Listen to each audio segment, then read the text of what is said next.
Olá, meu nome é Alex e eu vou apresentar um conteúdo que aborda o Philoquitenófora. O Philoquitenófora ele está presente no reino Animalia e seu sub-reino é o Metazoa. O Philoquitenófora tem bastante semelhança com o Philoquinidaria.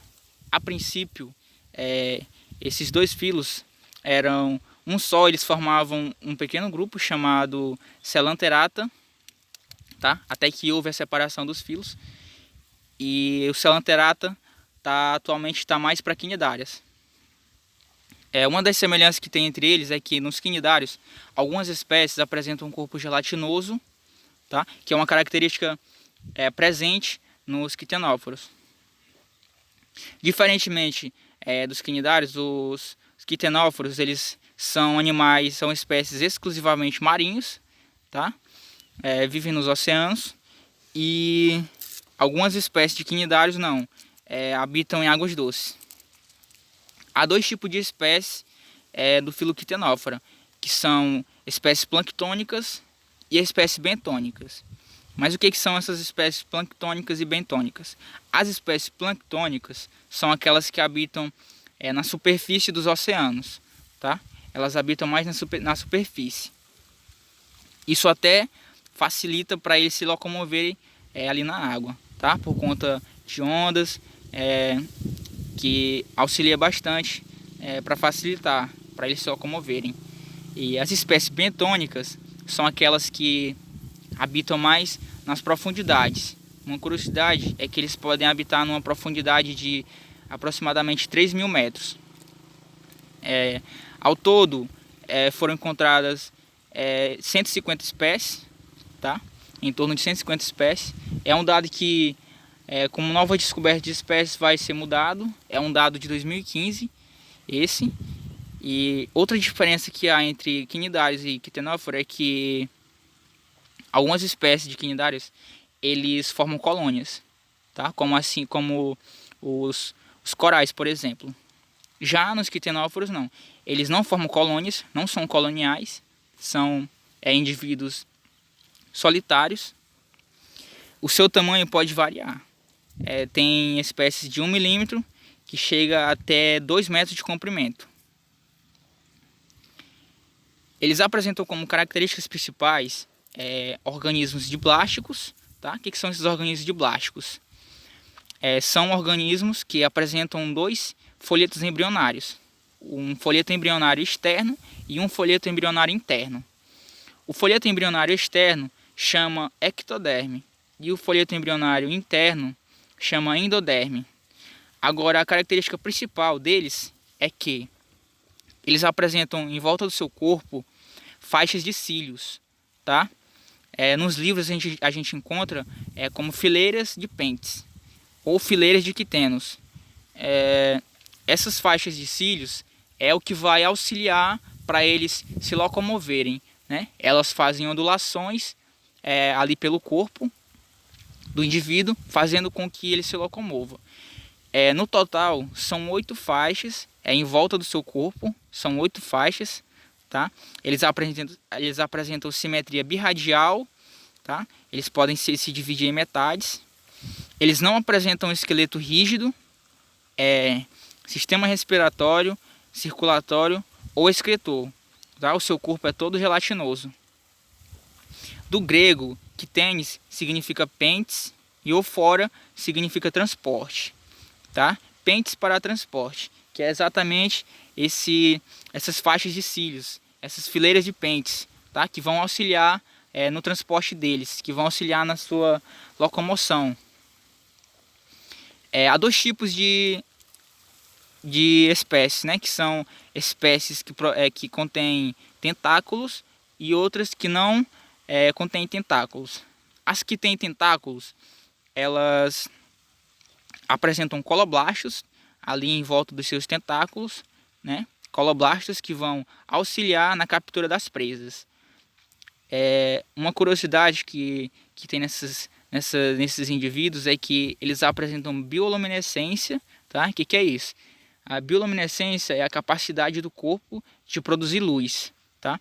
Só que a gente observando pelas imagens e fotos, dá a entender que é pelas essas faixas de cílios, né, que tem em volta do seu corpo. Mas na realidade, essa bioluminescência que tem é dada através de fotócitos ali que tem pela sua mesogleia. Mesogleia, que é a sua camada ali gelatinosa ali do corpo, né? Outra curiosidade que tem nesses animais é que eles são os maiores indivíduos, os maiores animais a usar cílios para se locomover, tá?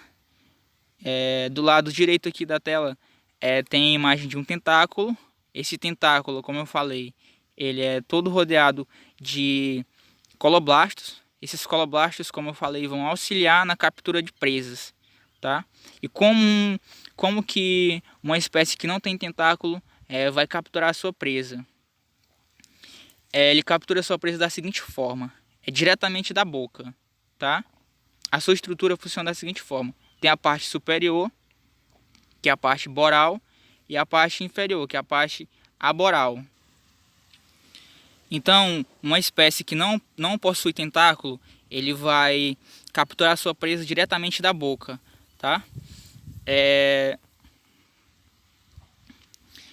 Os coloblastos, como que eles vão funcionar ali nos tentáculos? Funciona da seguinte forma: um coloblasto, primeiramente, eles são fixados ali na mesogleia, que tem em volta dos tentáculos, tá?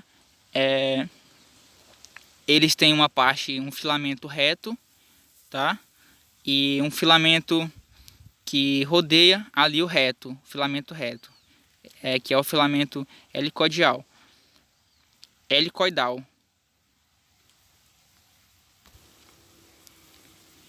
E esses filamentos, eles ficam fixados ali na mesogleia. Ali na sua parte superior tem os grânulos adesivos, tá? Esses grânulos adesivos é o que vão auxiliar na captura das presas, tá? Como são muitos em volta ali dos tentáculos, a maneira que eles capturam as presas com tentáculos, elas já ficam fixadas, tá, no tentáculo, por conta desses grânulos adesivos que entram em contato com a presa, tá? A alimentação deles funciona da seguinte forma: eles são animais carnívoros, tá? Se alimentam de outros animais. Animais esses que são animais plantônicos, assim como eles também são, tá? E se alimentam também de crustáceos e de quinidários. Uma espécie de quinidários que eles se alimentam são as águas-vivas. Eles apresentam digestão intracelular, que é aquela digestão que funciona dentro da célula, e a digestão extracelular, que é aquela que funciona fora da célula. A reprodução deles funciona da seguinte forma: primeiramente, nem todas as espécies, mas a maioria apresenta hermafroditismo, tá? Que é a presença de dois sexos num só indivíduo.